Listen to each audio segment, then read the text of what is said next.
सध्या कोल्हापूरच्या गोकुळ दूध संघामध्ये हलाल प्रमाणपत्राच्या मुद्द्यावरून नवीन वाद निर्माण होण्याची चिन्हे दिसत आहेत. काही हिंदुत्ववादी संघटनांनी दूध आणि दुग्धजन्य पदार्थांसाठी हलाल प्रमाणपत्र घेण्याच्या प्रक्रियेवर प्रश्नचिन्ह उपस्थित केले आहे. या प्रमाणपत्राची गरज, त्यासाठी होणारा खर्च आणि त्याचा ग्राहक आणि दूध उत्पादकांवर होणारा परिणाम याबाबत चर्चा सुरू झाली आहे. दुसरीकडे काहींचे मते असं आहे की राष्ट्रीय आणि आंतरराष्ट्रीय बाजारपेठेतील विक्रीसाठी अशा प्रमाणपत्रांची आवश्यकता असू शकते. त्यामुळे हा विषय आता केवळ व्यावसायिक न राहता सहकार क्षेत्रात चर्चेचा आणि मतभेदांचा मुद्दा बनत चालला आहे. नमस्कार, मी अमोल शिंगे आणि आपण पाहत आहात प्रसार माध्यम. विधानसभा निवडणूक झाली आणि कोल्हापूरच्या गोकुळ दूध संघाच्या राजकारणाला सुरुवात झाली.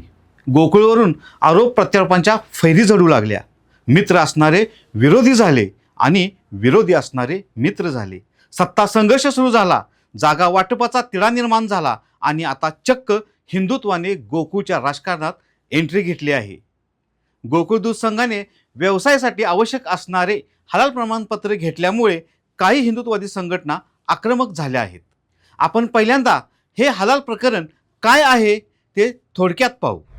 सन 1974 मध्ये फक्त कत्तल केलेल्या मांस विक्रीसाठी हलाल प्रमाणपत्र दिले जायचे. यानंतर म्हणजे सन 1993 मध्ये या हलाल प्रमाणपत्राची व्याप्ती वाढवण्यात आली.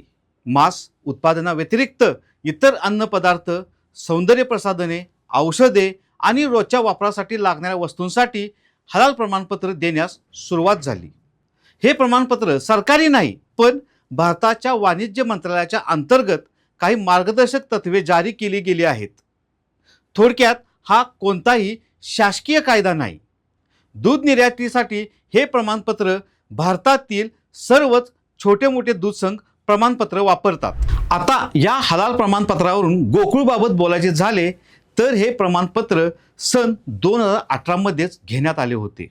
सध्या त्याची मुदत 2028 पर्यंत आहे. याच संदर्भातील कागदपत्रे गेली काही दिवस समाज माध्यमांवर फिरत आहेत आणि यावरूनच हिंदुत्ववादी संघटना गोकुळ दूध संघाबाबत आक्रमक झाल्या आहेत. गोकुळ दूध संघाने हे हलाल प्रमाणपत्र सन 2018 मध्येच घेतले आहे. मग हिंदुत्ववादी संघटनांचा हा आत्ताचा विरोध का, असा प्रश्न उपस्थित होऊ लागला आहे. गोकुळ दूध संघ ही एक व्यवस्था आहे. गोकुळ दूध संघाची स्थापना 1963 मध्ये झाली. गोकुळच्या स्थापनेपासून ते आज घडीपर्यंत दिवसातून 2 वेळा दूध संकलनाची जणू परंपराच अविरतपणे सुरू आहे. गावागावात दूध संस्थांमधून दूध संकलन, ते दूध संकलन झालेलं दूध एकत्रीकरण करून चालणारी वाहतूक व्यवस्था, तालुकानिहाय शीत केंद्र आणि मुख्य प्रोसेसिंग युनिट आणि यानंतर उत्पादन प्रक्रिया आणि यानंतर विक्री व्यवस्था, अशी गोकुळची व्यवस्था गेली 70 वर्ष सुरू आहे. आणि हीच व्यवस्था कोल्हापूर जिल्ह्याच्या अर्थव्यवस्थेचा कणा आहे. ही व्यवस्था पाहता हलाल प्रमाणपत्रावरून उठलेल्या वादंगाचा प्रभाव कोल्हापूरच्या दूध संघावर फारसा पडेल असे वाटत नाही, कारण गोकुळ दूध संघ हा कोल्हापूरच्या जिव्हाळ्याचा विषय आहे.